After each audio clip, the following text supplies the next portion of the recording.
Hello and welcome back to the channel. It's the Average Joe Tanker here, and if you're watching this video, chances are you came here from yesterday's video, at least at the time of recording, where I did the basic overview of the three main classes in the game. This is the detailed overview of the warrior class in the game. If we go ahead and check out his skills again, you can see he's got Warcry, which is his passive ability that every fifth spell deals increased damage and increases nearby allies' attack. So that's a buff to you and your allies, anyone that's around you's attack. He's got Sever, which is just a slicing attack.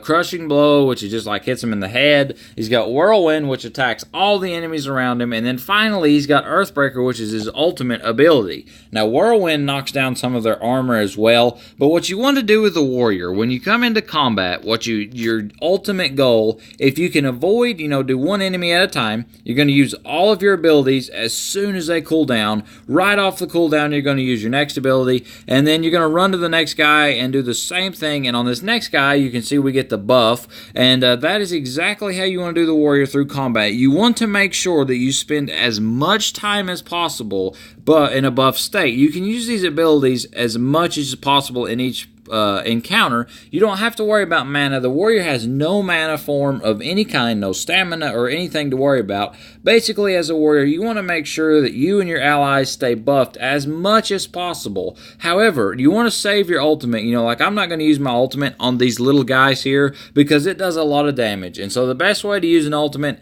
is to get your buff. If you can get your buff and then use your ultimate to get your buff, like get it up to 4 and then use your ultimate to get your buff, it's going to be really strong. You're going to want to use it on boss enemies and people who are generally stronger than just these little trash mobs that we're fighting here. I'm doing a random adventure dungeon again just to keep things kind of consistent throughout my videos. If you see this random adventure, I got the buff and ultimate attack, boom, like 30% gone. Okay, if you see these class videos in my overview of all the classes, I did these random adventure dungeons. Same's going to be for, individual classes. It's easy enough because it makes things semi-consistent. This is an area that anyone can go to, try out the classes, and pretty much be on a level playing field. So for me, this seems like the best logical solution to making a video and keeping it all kind of consistent without spoiling any of the game for you. Okay, we're going to get our buff here, and we're going to use all of our abilities constantly, and one more time on the abilities, and then he's done. Okay, same thing here.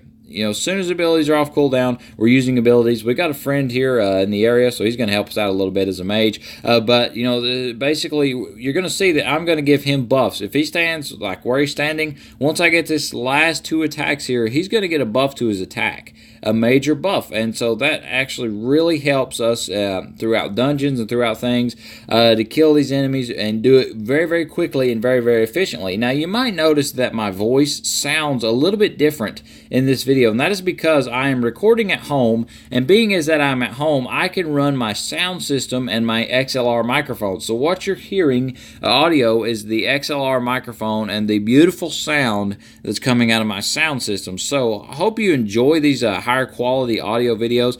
I know that I do. And I had a brain fart there thinking, I don't know what I was thinking. I guess I was thinking I was playing a mage, so I was just mashing buttons. But, basically as the warrior, we're going to go ahead and take this boss on, and we're going to get our buff, and then we're going to use our ultimate. So that's how I want you to do things, how it's the easiest and the best way to do things. And ultimate ability with the buff, boom. 206 damage, and he's only got 868 health. So that should tell you, if you stack your abilities and you play smart with the warrior, you're going to do really, really well, and you're going to be able to take down bosses and take down enemies and also help your allies at the same time. The warrior is great for his passive ability just because it helps. I mean, if you've got several warriors in an area and they're rolling buffs all at the same time, just rolling across the buffs, back to back to back to back, you're pretty much going to kill whatever's there very, very, very quickly. And so what I would recommend is having at least 1, maybe 2 warriors every dungeon you go through, and then at least 1 rogue and 1 mage. That's going to be my recommended thing. If you can afford a guardian, definitely pick a guardian and add a guardian in there somewhere, just because a guardian has the ability, and we'll get into it in more detail in his video, but he has the ability to heal everyone for little amounts, and so that's really valuable, especially if the guardian has health potions, because because he can pretty much survive whatever comes his way. He can heal himself and use the health potions at the same time, and it just makes it for a really strong group. But overall, the warrior, your best bet is going to be to running your abilities as much as you can. As soon as those times go out, cooldowns, hit the thing with the ability, unless it is right at its death. And if it's right about to die, what you want to do is save that ability. Well, let me rephrase that. If it's right at its death and you're at 4 on the little guy in the armor, you want to save that ability for the next enemy so that you can have your attack buff when you're fighting the next enemy. That's basically how you want to do it through the dungeons.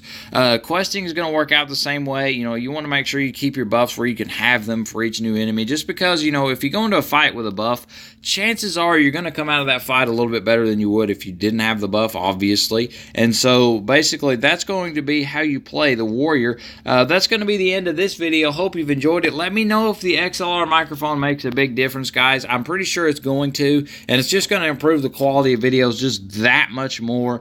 Doesn't this armor just look insane?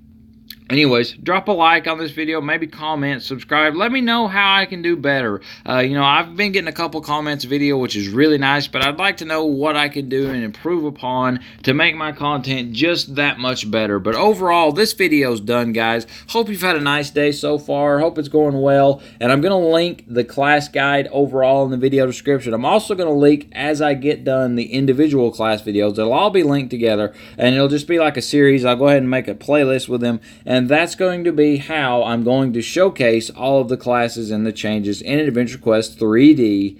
And I hope you are having a nice day. Here we go.